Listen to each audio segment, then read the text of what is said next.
তখন থেকে আমি জেলের মালিক হয়ে গেছি, ওরা এখন আমার বন্দী হয়ে গেছে। তাদের সফলতা পালন করছে। আমি কিন্তু আজকের এই সময় জেলের মধ্যে, বিগত বছরে শেখ হাসিনা যখন পালিয়ে যাচ্ছে তখন আমি জেলের ভিতরে। জেলের ভিতরে হঠাৎ করে আমরা জানতে পারলাম যে আরবি প্রধান জাতির উদ্দেশ্যে বক্তব্য দেবে। রাখো, চুপ করো। জাতির উদ্দেশ্যে বক্তব্য দেবে এবং জেলখানায় কিন্তু আমাদের কাছে কোনো সংবাদ থাকে না। কিছু কিছু লোক জেলখানায় ওই নীরবে কিছু কিছু রেডিও চালায়, একটা তার বন্দোবস্তের মাধ্যমে। তো একজন এসে বললো, কর্তৃ ভাই আমার তো একটা রেডিও আছে, চুরি করে চালায় আর কি জেলখানার ভিতরে। আমার মনে হয় এটা শুনতে হবে। সেনাপ্রধানে মনে হয় শেখ হাসিনা পালিয়ে যাচ্ছে, পদত্যাগ। তখন তো আমাদের জেলখানায় এইবারে, আগে তো অনেকবার জেলে গেছে, এইবারে জেলে যাওয়াটা অনেক বেশি কঠিন।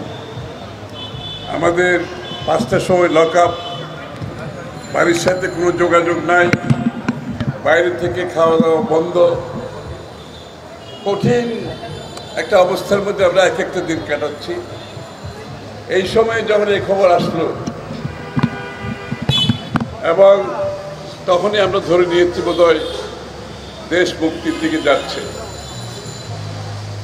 যখন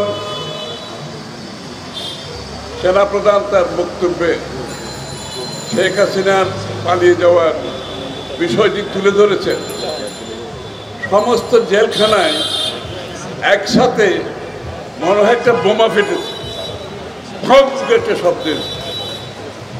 কারণ সবাই বিভিন্নভাবে খবর দিতেছিল, একসাথে মতো সবাই চিৎকার করে উঠেছে, আওয়াজটা হয়েছে একটা বোমার মতো। এবং কিছুক্ষণের মধ্যে আমি দেখলাম আমরা যারা জেলবন্দি কঠিন সময় অতিক্রম করতেছিলাম, যাদের অধীনে জেলার জেল সুপার নেতৃত্বে, কিছুক্ষণের মধ্যে তারা আমার রুমে চলে আসলো। জেল সুপার জেলের আমার রুমে আসলো, মনে হলো তখন থেকে আমি জেলের মালিক হয়ে গেছি, ওরা এখন আমার বন্দী হয়ে গেছে। এটা একটা বিরাট অভিজ্ঞতা জীবনে। মানুষ সামান্য একটা এই ঘটনার পরে কিভাবে সময় বদলে গেলে মানুষের অবস্থান কোথায় গিয়ে দাঁড়ায়, এটা আমার চোখে একটা বিরাট অভিজ্ঞতা। এখন মনে হয় আমি যেভাবে বলবো ওইভাবে জেলখানা চলবে, এরকম অবস্থা। তখন এই যে আওয়াজের পরে, বোম ফাটা আওয়াজের মতো পরে, জেলখানায় থেকে জেল ভেঙে বের হয়ে যাওয়ার জন্য একটা বড় প্রচেষ্টা চলছে। আমরা 10,000 লোক একসাথে ছিলাম, বেশিরভাগ বিএনপির লোক, বেশিরভাগ বিএনপি নেতা কর্মী, আর কিছু ছাত্র জনতা, আমাদের রিক্সাওয়ালা ভাই, ঠেলাগাড়িওয়ালা ভাই, দোকানদার, পথিক, এদের মধ্যে। কারণ যেহেতু সবাইকে অন্যায়ভাবে জেলে নিয়ে যাওয়া হয়েছে, এই লোকগুলো তো 1 মিনিটও জেলে থাকতে চাচ্ছে না। যখন শেখ হাসিনা পালিয়ে গেছে, ও তো বলছে আমি এই মুহূর্তে বাড়ি চলে যেতে হবে। ওখান থেকে জেল ভাঙার একটা ধাক্কা চলতেছে, ওরা গেট টেট ভেঙে ফেলতেছে, বেরিয়ে যাচ্ছে।